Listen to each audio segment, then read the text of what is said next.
আমি 13 বছর ভাড়া থাকছি, মানে আগরতলা ভাড়া থাকছি। পরে দা আমি আজকে 2 বছর হয়েছে কাশের বাগান নিয়েছি। নিচি পরে ব্যাংকের থেকে টাকা নিয়ে আমি আমার হাজবেন্ডে অটো চালা। তখন একজন অটো ড্রাইভার ওই মানে পরিচিত বন্ধু তখন কইছে, দিলীপ দা আপনি তো আগরতলা বাড়িতে বাড়ি করছে, আপনি যদি বিকেলের বাড়ি তখন যাইতেন না। কোনো আমার মেয়ে বিয়ে দিয়ে আমার মেয়ে মাধ্যমিক পাস করলে আমি একটু পড়াশোনা আগাইলে আমি একবারে দোকান দিয়ে গিয়ে বাড়িতে একটু আগাই গিয়ে বসে মহলে আমি আগরতলি তাও এভাবে কত ভাড়া থাকবো। এবারে একটা কাশের জায়গা 2 লাখ টাকা নিচ্ছি, মানে সুদে মানে নিচে জমাইলে টাকা দিয়ে নিচ্ছি। পরে দেয় এরকম মানে 6-7 মাস বাড়িটা গেছি, নতুন বাড়ি গেছি। পরে দেয় তাহলে ওটু টাকাটা করছি তো কথা বলছি, তোমার বাড়িতে ফেলে দিচ্ছে একটা বাড়িতে আছে ফরেস্টের চাকরি করে দিবানি, তো বালু দিদিও তুমি দিয়া দেবো কথা কইছে। আমার টাকা যেমন তুমি না আমার বাড়িতে যত টাকা যুক্তি না থাকলো একটু দেই চাই। এবার টাকা তো 2,000 টাকা করে জ্বালাইতো আর কারেন্ট বিলটা জ্বালাইতো। তখন তার 2,000 টাকা রাখছি, কারেন্ট বিলটা দিচ্ছে 7 মাস টাকা ছিল। 7 মাসের ভিতরে 2 মাস জমা হয়েছে। তখন আমার কইছে, বৌদি তোমার দেখলে কষ্ট লাগে, তোমার ছেলে মেয়ে কইতো না। কইছে আমার 2 মেয়ে, তোমার দাদা ঘরটা তুলতে অনেক দিন হয়েছে। এখন কইছে কয়েক কাম করে দাদা পড়াশোনা বুঝলা, আমি তো পড়াশোনা বেশি করছি না, 5-5 অব্দি করছি। আমার হাজবেন্ডের মাধ্যমিক দিয়ে তোলে এক কাম করো, দাদার একটু টাকা দিত, আমরা 4 জন করে গ্রুপ নেই, ওখানে 50,000 টাকা তো আমি একটা চাকরি করে দিতাম। পয়সা পাওয়া তারপর আমি বইয়া টাকা করতে দিব, তোলে 30,000 টাকা নেওয়া দিচ্ছি। 30,000 টাকা 10,000 টাকা নেওয়া দিচ্ছি। 10,000 টাকা আজকে লাগবে কাগজ জমা দিতে গেলে 10,000 টাকা দিয়ে দিচ্ছি। পরের দিনকে আবার 30,000 টাকা নেওয়া দিচ্ছি, 40,000 টাকা।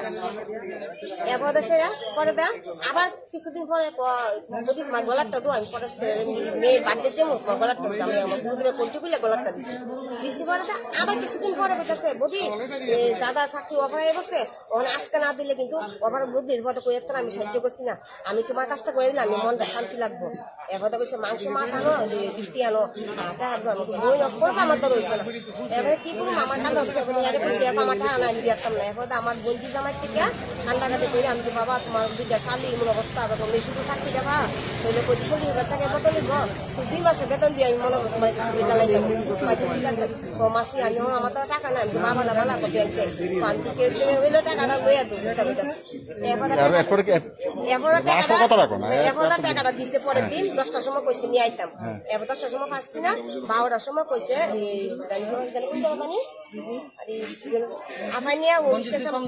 সামনে তাকে চাকরি অফারাই বসছে, সারাই বসছে দেখতেন থেকে টাকা লয়ে যাইতাম। এবারে গেছি পরে আমরা গাড়ি দিকে নিয়ে বয়া ড্রাইভারটা আর একটা দোকানে বয়সে আমার গাড়ি বয় রাখছে, বয়সে আমরা গাড়ি পাইনি। আমরা ফোন করছে, দাদা এদিকে এদিকে গাড়িটা পিছনে রাখতে সামনে গেড়ে দেয়। গেছি বলো সেরা আমার টাকাটা রাখতে সেরা 50,000 টাকা রাখছে দিয়া 100 টাকা আগে আলাদা খুলে রাখছে। খুলে সেরা তুমি যাবো আমি কাগজ দিনে কাগজটি তো দিয়ে ভিতরে লেগে গেছে। দিয়া কইছে অফারটা আপনার দেখাইবো, দাদা টেবিল কোন টেবিলে বসবো এটা দেখাই দিব।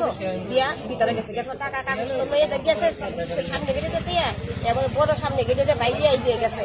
এবারে ফোন করি 10 মিনিট পরে ফোন করবো, আমরা ভিতরে টেবিলে দেখি আপদ আমরা বাইরে যেতাম গা বাইরে টাকা লয়ে গেছে কাগজ তো লইয়া আর আইসে না। এই যে গেল টাকাটা পাইছি না, তারা আমি বাইক গেছি